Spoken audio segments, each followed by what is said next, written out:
फिर से आप सभी का केवल ऑफिसर्स के चैनल में। आप सभी को पता होगा ये चैनल इसलिए बनाया गया है ताकि आप लोगों को इस बात की जानकारी हो सके कि केवल ऑफिसर्स में बच्चों को क्या अच्छी शिक्षा दी जा रही है या नहीं दी जा रही है, क्या बच्चे यहाँ से कुछ नया सीख पा रहे हैं या नहीं सीख पा रहे हैं।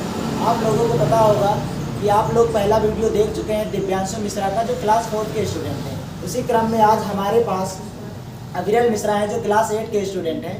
तो आज इनसे हमको जियोग्राफी के प्रश्न पूछने वाले हैं। तो अविरल मिश्रा, क्या आप हमारे प्रश्नों का उत्तर देने के लिए तैयार हैं? जी। तो आप हमें ये बताएंगे कि जो हमारी पृथ्वी है इसकी जो 0 डिग्री की लाइन है वो किन किन नामों से जानी जाती है? इक्वेटर, भूमध्य रेखा, विषुवत रेखा। ठीक है, इक्वेटर से ऊपर जो लाइन है वो किस नाम से जानी जाती है? ट्रॉपिक ऑफ कैंसर यानी कर्क रेखा। ट्रॉपिक ऑफ कैंसर यानी कि कर्क रेखा। क्या आप हमें ये बता सकते हैं कि कर्क रेखा जो ये भारत के कितने राज्यों से होकर गुजरती है? 8 राज्यों से। कौन कौन से?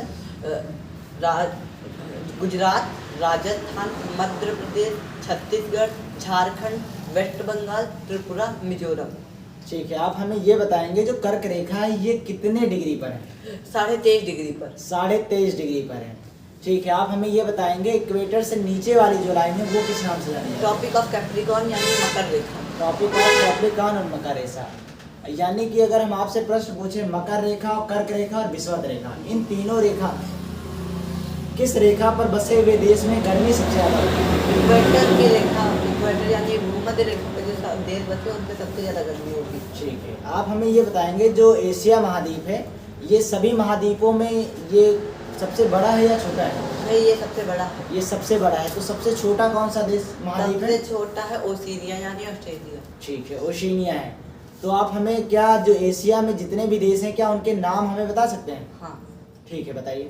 Maldives, Sri Lanka, Bharat, Pakistan, Afghanistan, Nepal, Bhutan, Bangladesh, Myanmar, Laos, Cambodia, Vietnam, Malaysia, Singapore, Brunei, Indonesia, Philippines, Timor, China, Japan, North Korea, South Korea, Taiwan, Mongolia, Kazakhstan, Kyrgyzstan, Tajikistan, Turkmenistan, Uzbekistan, Turkey, Cyprus, Syria, Lebanon, Israel, Palestine, Jordan, मिस्र, Saudi Arab, Yemen, Oman, UAE, Qatar, Bahrain, Kuwait, Iran, Iraq.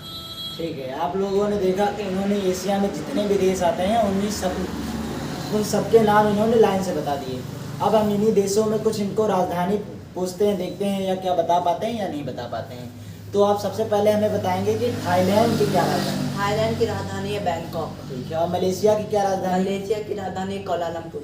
ठीक है, और आप बताएंगे कि श्रीलंका की क्या राजधानी है? श्रीलंका की राजधानी है श्री जयवर्धनपुरम कोटे। ठीक है, और चाइना की क्या राजधानी है? चाइना की राजधानी है बीजिंग। और आप जापान की राजधानी बताइए। जापान की राजधानी है टोक्यो। ठीक है, आप लोगों ने देखा कि इन्होंने देश की राजधानी बता दी और हम इनसे कुछ एक्स्ट्रा प्रश्न पूछते हैं। तो आप सबसे पहले हमें ये बताएंगे जो सार्क होता है वो सार्क में कितने देश हैं? सार्क में 8 देश हैं। कौन कौन से हैं? मालदीव, श्रीलंका, भारत, पाकिस्तान, अफगानिस्तान, नेपाल, भूटान, बांग्लादेश। ठीक है, तो आप बताएंगे कि बांग्लादेश की राजधानी क्या है? बांग्लादेश की राजधानी ढाका है। और अफगानिस्तान की? अफगानिस्तान की काबुल। अच्छा, नेपाल की क्या राजधानी है? नेपाल की काठमांडू। अच्छा, और भूटान की? भूटान की है थिम्पू। ठीक है, तो आप हमें बताएंगे कि आसियान में कितने देश हैं? आसियान में 10 देश। 10 देश। ठीक है, उन 10 के नाम क्या आप जानते हैं? हाँ। ठीक है, आप बताइए। Thailand, Laos, Cambodia, Vietnam, Malaysia, Singapore, Brunei, Indonesia, Philippines. ठीक है, तो आप हमें ये बताइए थाईलैंड के बारे में कुछ एक बात बताइए, किस लिए इसको किस नाम से जानते हैं थाईलैंड को? थाईलैंड अपने सफ़ेद हाथियों के लिए प्रसिद्ध है, इसलिए सफ़ेद हाथियों का देश भी कहा जाता है। ठीक है, आप क्या हमें ये बता पाएंगे सबसे ज़्यादा जलयान कौन सा देश बनाता है? जापान सबसे ज़्यादा जलयान बनाता है विश्व में। अच्छा, आप म्यांमार के बारे में कोई बात बताइए। म्यांमार अपने बौद्ध मंदिरों के लिए प्रसिद्ध है। अच्छा, टिन का उत्पादन कौन सबसे ज़्यादा करता है एशियान में? टिन का उत्पादन अत्याधिक मलेशिया करता है। मलेशिया करता है। ठीक है, आप लोगों ने जैसा देखा कि इन्होंने जितने भी प्रश्न मैंने पूछे इन्होंने सही सही उसका आंसर दिया है। इनसे हम कुछ और प्रश्न पूछते हैं, देखते हैं क्या ये उस प्रश्नों का आंसर दे पाते हैं या नहीं दे पाते हैं। तो आप हमें ये बताएंगे कि जो एशिया है, ठीक है, एशिया जो एशिया वर्ड है ये किस भाषा से आया है? एशिया वर्ड हिब्रू भाषा के आंसू शब्द से आया ठीक है। है, क्या आप आंसू शब्द का मतलब बता सकते हैं? आंसू शब्द उगता सूरज को कहते हैं, उगते हुए सूरज को। आंसू शब्द का मतलब होता है उदित सूर्य, उदित सूर्य का मतलब है उगता हुआ सूरज। आप ये हमें बता पाएंगे कि किसे उगता हुआ सूरज का देश बोलते हैं? किस जापान देश को को? कहते हैं। जापान को बोलते हैं। क्या